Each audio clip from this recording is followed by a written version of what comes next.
Welcome to module 9.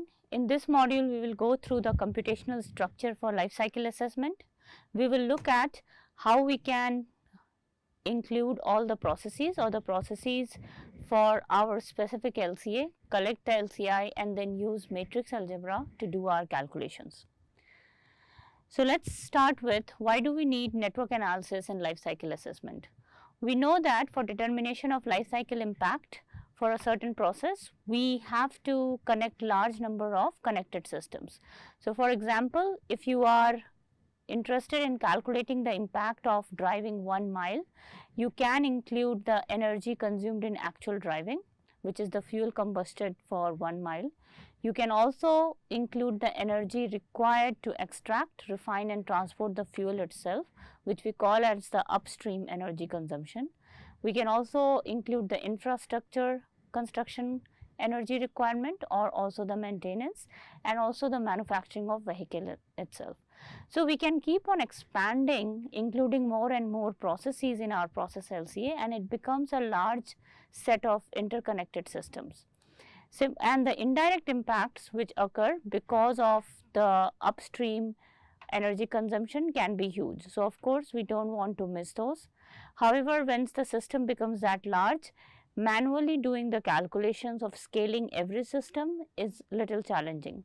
Hence, we set up a mathematical framework using matrix algebra so that we can set up the structure and then we can use that algebra to easily quantify the impact of different values of demand from that particular network. So, what happens in the computational structure? So, to understand this, what we will do is we will consider a simple LCA setup to learn about the mathematical structure that will give us an organized framework to calculate LCA results using matrix algebra. So, let us consider an example. We want to study the life cycle impact of electricity production. So, that is a simple statement. When we go through the LCA module setup, we will go through each of the LCA steps and understand how do we actually set up the LCA model that can help us address this question. So, first we will look at the goal and scope. So, we know that in the goal and scope, what we do is we define the objective and applicability of the study. So, as we defined, our goal is to quantify the total life cycle environmental impact of producing 200 kilowatt hour of electricity. You will notice the difference between the previous statement and this statement. In the previous statement, we generally showed our intent of LCA, that we wanted to understand the impact of electricity production. However, in this one, we are quantifying what exactly is our goal. So, in this we are saying that our goal is to study the impact of producing about 200 kilowatt hour of electricity. So, this quantification of our goal is a very important aspect in setting up the right goal for your LCA. The next thing is of course scope. So, we will go through the scoping and then we will go through the life cycle inventory. We will not go through the LCIA and interpretation because we have not covered the theory of it, but we will go through the goal and scope, LCI and then set up the matrix algebra. Let us see setting the scope of LCA. We have seen previously that the scoping phase is very important, and here we know that our goal is to quantify the total environmental impact of producing 200 kilowatt hour of electricity. So, the first thing we do in our scoping is to identify which options do we want to model. Since we are producing electricity, we want to know how are we producing that electricity, which is the part of technology selection. So, here we are saying that we are looking at electricity production using fuel from crude oil. Of course, so this is a fossil based electricity production that we are going to study. Then the functional unit is the amount of product that we produce from our life cycle system. So, here we have 200 kilowatt hour of electricity produced. The choice of impact categories, as of now we will just keep it generic and say we have all environmental emissions. We can revisit this when we start studying the LCIA module. The next is the most important thing where you are going to do the system boundaries. So, for the system boundaries here, since we are just interested in studying the life cycle impact of electricity production, this is an accounting or attributional LCA. Since we are not looking at what happens if we change a part of the system or how if we are shifting from one form of energy to another. Hence, it is not consequential, it is accounting. We are also going to focus on mostly the process based LCA, which means that we will be looking at the most important processes in the electricity generation process, and we will include that. For cutoff and cutoff criteria and allocation, we will skip that to as of now to keep the problem simple. And of course, data quality requirements are based on your LCI that we build. So far we have the goal and scope. We have a process LCA which is going to include 200 kilowatt of hour of electricity production, and that electricity is being produced from crude oil. So let's look at the system boundary and variables. So since it's a process LCA, our first idea would be to include the most important processes in conducting this LCA. Of course, the key process is electricity production, which is our P2 here, and our upstream for one process is fuel production, because our electricity production is based on fuel that is generated from crude oil. So, we know that these two processes are very important and we include that. Of course, we can go up further to include other processes, but to keep the introduction of network algebra simple, I will only include two processes as of now. Once we have defined the processes or included them after the scoping of LCA, we will go about defining the variables in our system. So, to set up the mathematical model of life cycle assessment, we will define two kind of variables. One is the economic flows and then the environmental flows. What are economic flows? These are the flows that are generated by the production processes or human activities that are consumed for either production or directly consumed by human, and these are related to what we know as final demand. So, every time you study an LCA model, there will be this term called final demand, which is related to the functional unit of your LCA system. Here, since electricity and fuel are the two products that are being made that can be consumed within the system or outside the system boundary, hence these are our economic flows. So, once we define our final demand, we will have the F1 and F2. So, F1 is the fuel demand that is going to be consumed, and the consumption has to be outside of the network. So, it is not within the network. So, there is fuel that is also going to electricity production, but F1 does not capture that. And similarly, F2 is the electricity product that is going out of the network. So, now we have defined the first variables, which are the final demand variables, which mainly means the product from the system that is going outside the system boundary. And in our case, the system boundary includes these two processes. So, this fuel F1 is actually going to be consumed outside and not within the system. Okay. However, we know that this is an important aspect of our life cycle assessment because fuel is being input to the fuel production. So, our network algebra will capture that. The next is the environmental flows. The way we define environmental flows are the flows that cross system boundary and through which the technical system is interacting with the natural system or the environment. So, this will include any raw materials that are extracted from nature or environment, and also the emissions that are going to the environment. So, these are the examples. So, crude oil is something which is a raw material that is coming from outside the technical system boundary, and SO2 and CO2, sulfur dioxide and carbon dioxide, are two common pollutant emissions that are being emitted from the fuel production process and electricity production process. So, again these are the flows that are actually leaving the system boundaries. Our system boundary is actually contains these two processes. The fuel F1 final demand is going outside that network, electricity F2 demand is going outside that network. These are two economic flows. Crude oil is one of the resources that is coming inside the network from the environment, and SO2 and CO2 are two emissions that are leaving the system boundary from the technical processes. So far we have set up our system boundary and processes and mathematical variables. Let's see how do we name and how do we set up the calculation. So before we go there, we'll look at the life cycle inventory. So once you have defined your system boundary and the main key variables for your process. So for the process 1, which is the fuel production, we have fuel F1, which is the product from this particular process. SO2, CO2 are the two emissions which are another output, waste emissions from the process, and crude oil is the resource input to that process. Similarly, for the electricity production, we will have fuel as one of the input to your process, and you have electricity as the output. So here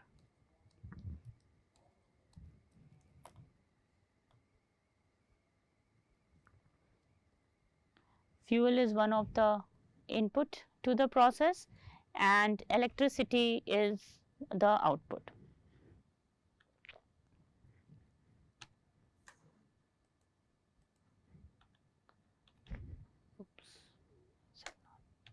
Okay. Let's look at life cycle inventory. Once you have the system boundary and the processes, then we build the life cycle inventory.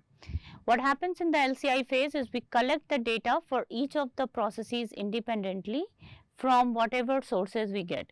For example, if you have access to the electricity production plant, you can calculate how much is the electricity, or you can measure how much is the electricity that is being produced, how much is the SO2 and CO2 emissions that are being emitted, and how much is the fuel input that is going as an input to that process. So here if you look at the electricity production row, we have input as the fuels, and 20 liter of input is being consumed by the production process P2. Electricity produced is 100 kilowatt hour, and CO2 and SO2 is 20 kg and 1 kg respectively.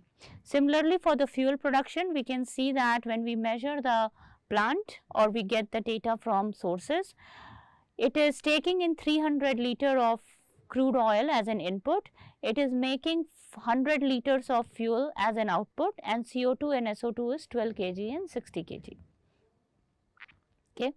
So that is what is represented in this particular slide. So you can see that we have 300 liter of input, 100 liter of fuel output, and the emissions. Here we have 20 liter of input of fuel,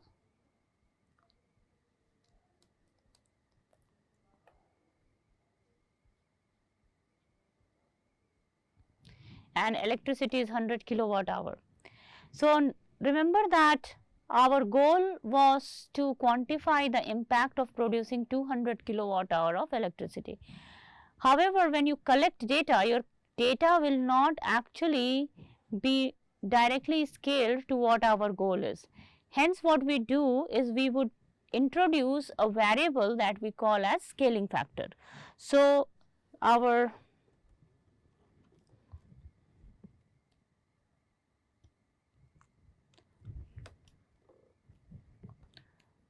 since we are interested in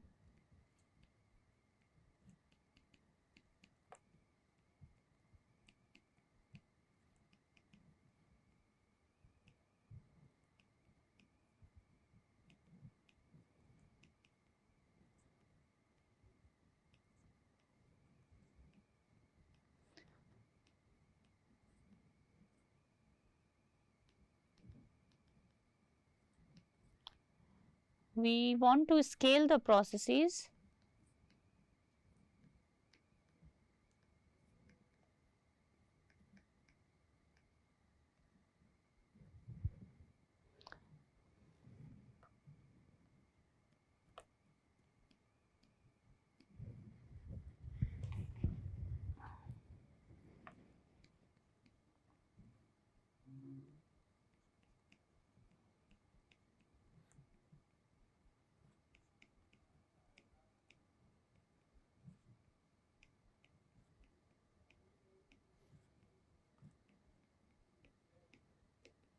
Okay. So, we want to scale. If you only have two processes, it's pretty simple, straightforward, that you would scale this process by 2 times, and then you will calculate the right scaling factor for this process by just linearly interpolating or extrapolating. However, we will not go that route because we want to introduce a generic framework. So, let us say we will introduce new variable which we call as a scaling factor.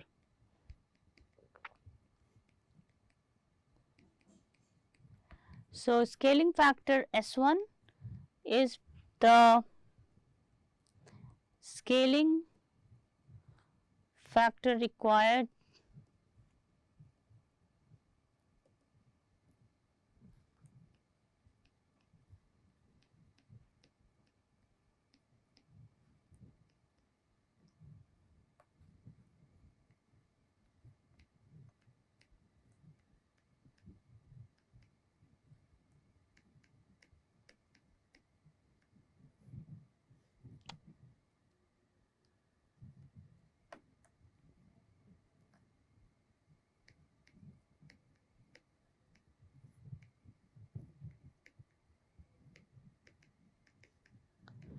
and scaling factor S2 is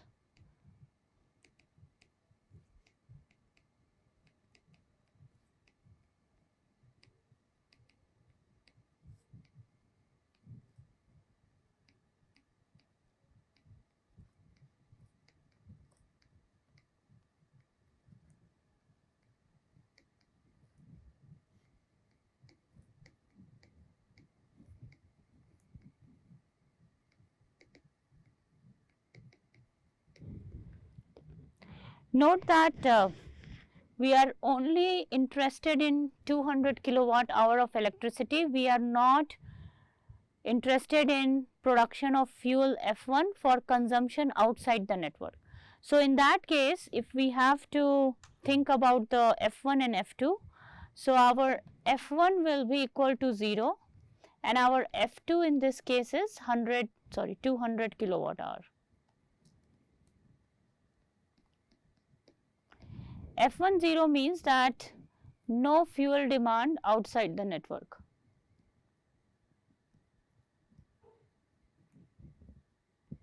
Which means that whatever results we will get by setting F1 equal to 0 and F2 equal to 200 is the total impact of only the electricity generation, which was our goal for the life cycle assessment.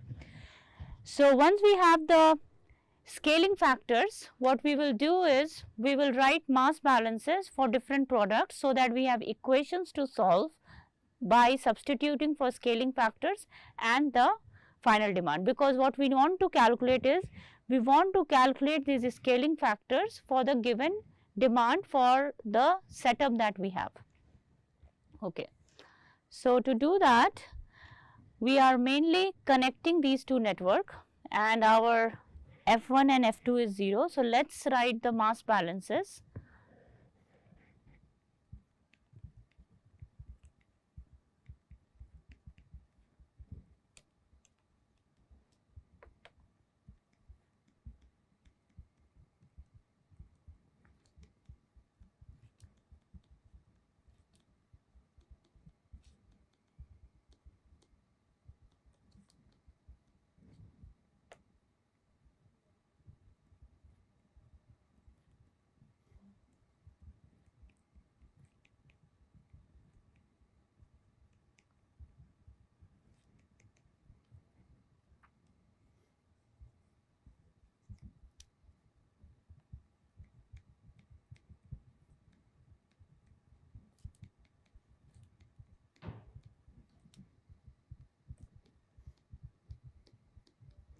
So, since we need to connect the processes in the network, we will be able to write mass balance.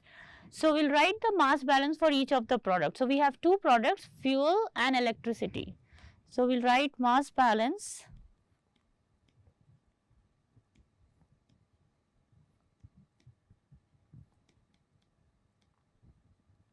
which is mainly the commodities. So, for fuel, if you think about the generation, the scaling factor for this one is S1 the scaling factor for electricity production is S2. So, if we scale the process 1 by S1, then the amount of fuel production will be 100 times S1, right. So, you are going to generate 100 times whatever scaling factor. You scale 2 times, you will generate 200 liters. You scale 3 times, you will generate 300 liters. What is the consumption? Out of that, the network is consuming 20 liters times S2. So, whatever is the scaling factor for your process 2, 20 times S2 is the consumption of fuel within the network. So, 100 times S1 minus 20 times S2, which is the consumer, is equal to F1. What this equation means is that the network is generating 100 times S1 of fuel, because it generates 100 and we are scaling the process by a scaling factor of S1, and the network consumes 20 times S2, because you see that out of all this product, whatever this is being consumed, some of it is going to the electricity production which is within the life cycle network, and that amount is 20 times S2. So, we have the first equation for fuel balance. Whatever will be left over will be what goes out of the network. So, since we said that this final demand F1 is going out of the network, so whatever is the leftover mass is, that is going to be the going out of the network. Similarly, we can write for the electricity.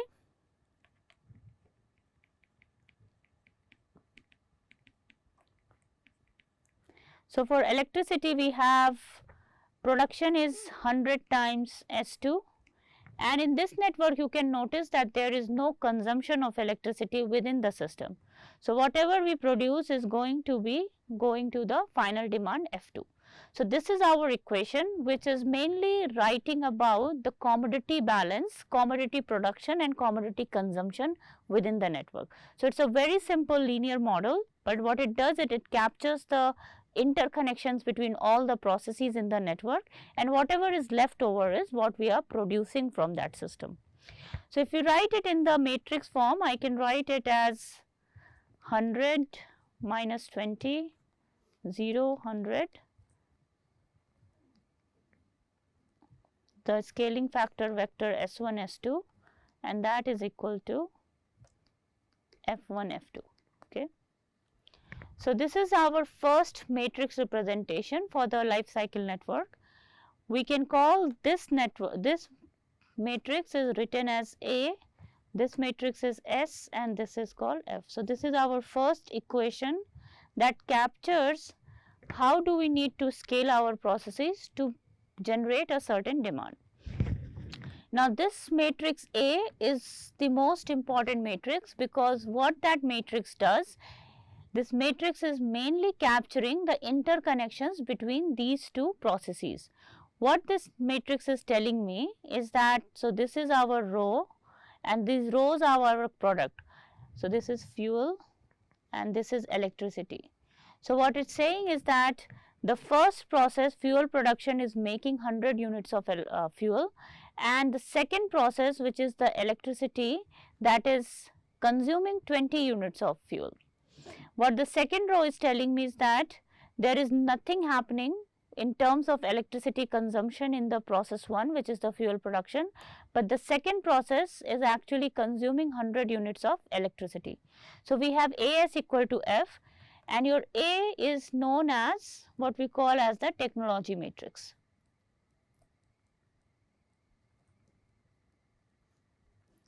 So, once you have a system defined, your technology matrix is set up, because that technology matrix is fixed by how the technology is producing or consuming a product. Rest is a matter of setting your final demand. If you change your final demand, to meet that final demand, you would need to meet a different level of scaling factor. So, we can use this equation to calculate our scaling factor as A inverse F. And once we know our scaling factor, that is how much units you will need to produce. Okay. So, that is the first matrix. Your A is the technology matrix, our S is the scaling factor vector,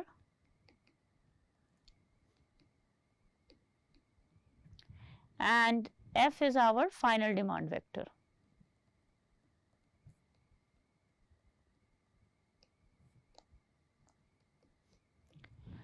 So remember, your final demand vector is defined by the setup of your goal of LCA. Since the goal of my LCA was to only study the impact of 200 kilowatt hour of electricity production, for this problem my F1 is 0 and my F2 is equal to 200 kilowatt hour of electricity. Okay.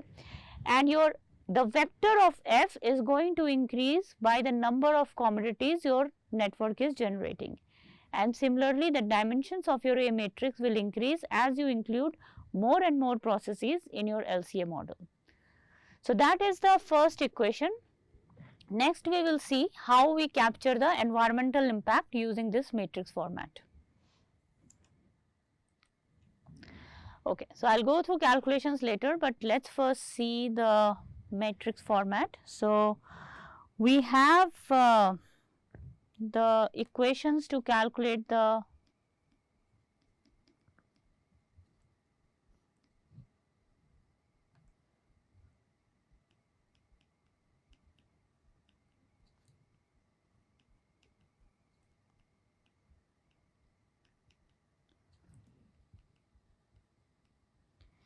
So for environmental impact, there are two things that we consider. One is the resource consumption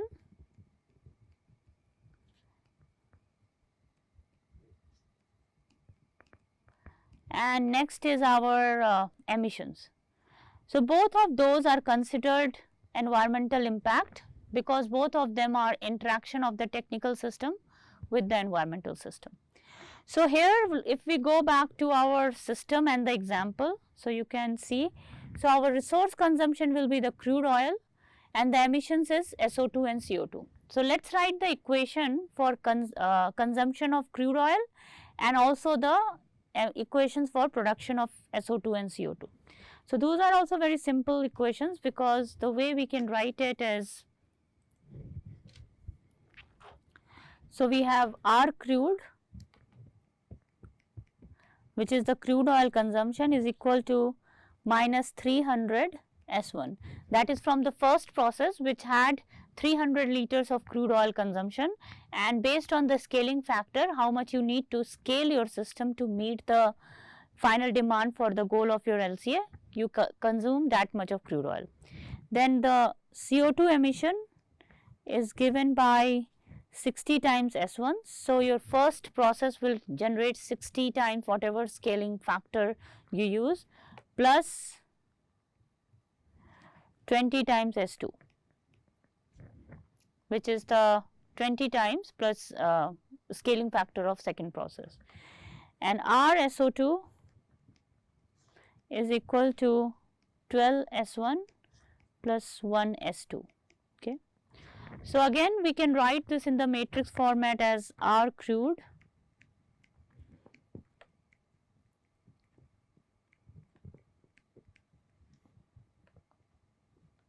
that's the vector of environmental impact is written as minus 300 and 0 .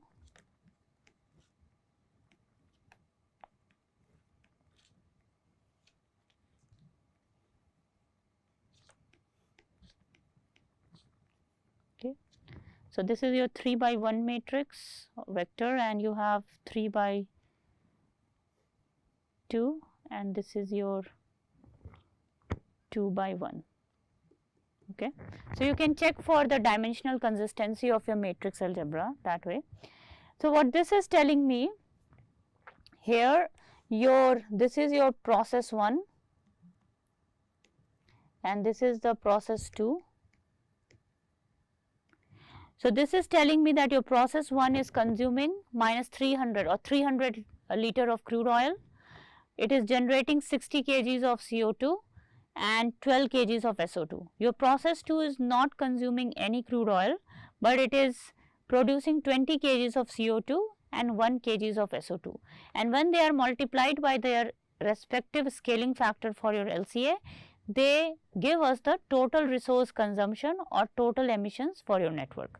So this can be, so what this is written as is that R is the vector of resource consumption or emissions B and times S.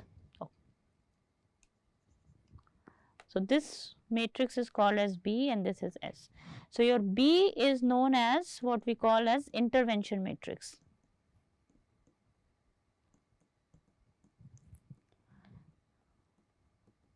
And what the intervention matrix does it captures the environmental impact of each of the processes in each of the particular categories of resource consumption or emissions. So, once you have the intervention matrix defined for your process, then based on your LCA goal, how much you want to study the impact, you can use the right scaling factor and that will give you the total environmental impact.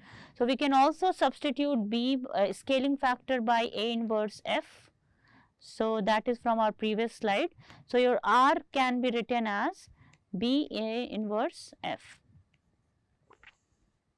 So, using this equation you can calculate the total impact of a LCA study by setting the right final demand based on your goal. You can see that your B and A are actually pretty much defined by the technology and processes that you are including. When you build the LCI for unit processes, then you can see how B and A will be based on each of the flows that are included. So, these are the two equations that we are going to use for our LCA calculations. We will now see the example of, so before I go there, we will just quickly summarize the computational approach.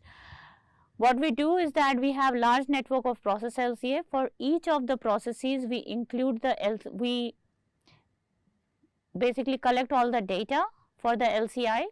We define the technology matrix A, which captures the relationship between useful products of two process modules. We saw that we wrote the mass balances for electricity consumption and production in the network, and similarly for the fuel production and consumption in the network, and that defined our technology matrix A. The intervention matrix B is also defined at this stage, which basically captures the interaction of each process module with the environment, and it includes both emissions and resource relationship with the process modules. Once we have the A matrix and B matrix defined, then based on our F we can calculate the scaling factor and then the total environmental impact. So, in short, the methodology for life cycle network calculations is that you define your system boundary, you determine the modules based on your scope, you determine the final demand based on your goal of study, you develop the technology matrix equation. So, you develop the A matrix and you also develop the intervention matrix and then use the scaling factor to calculate the impacts for other matrix. So, we will go through the calculation in a bit, but let us first go through the key points to remember. The first question that is important to understand is why are we using the matrix approach to scale and calculate impact and not directly scale each process, right? And the thing is that when you do the data collection for real systems for each of your process module, you are going to independently collect that data. So, that data may come from a manufacturer who has mostly monitored their processes for several number of hours, and they will probably give you that my process runs at this capacity of 100 tons per hour and that is what we produce. That may not scale directly for the impact that you are going to study for your LCA. You might only be interested in 10 tons or you might be interested in 2000 tons or whatever. So, you will have to appropriately scale that process to match the goal of your LCA. And when you have to do it for the large number of processes again and again manually, it becomes very challenging. Hence, what we do is that we develop the technology matrix and then we just calculate the scaling factor by changing the final demand for the products that we are interested in studying. There is also an assumption of linearity. When we are scaling each unit process, we are actually scaling them up or down, but in linearly. But in real processes, your impacts may not actually scale up or down. There might be non-linear fluctuations. So, most of the LCA studies also make this implicit assumption of linearity, which is generally not always true. However, approximation they are true, and that is why they are taken as an average impact or potential impact. That is why LCA studies don't claim that whatever they are saying is the actual impact. They are saying that this is a potential impact. Also, even though each unit process of your LCA may scale up or down linearly for production, your total life cycle impact does not necessarily scale linearly, and it can be non-linear.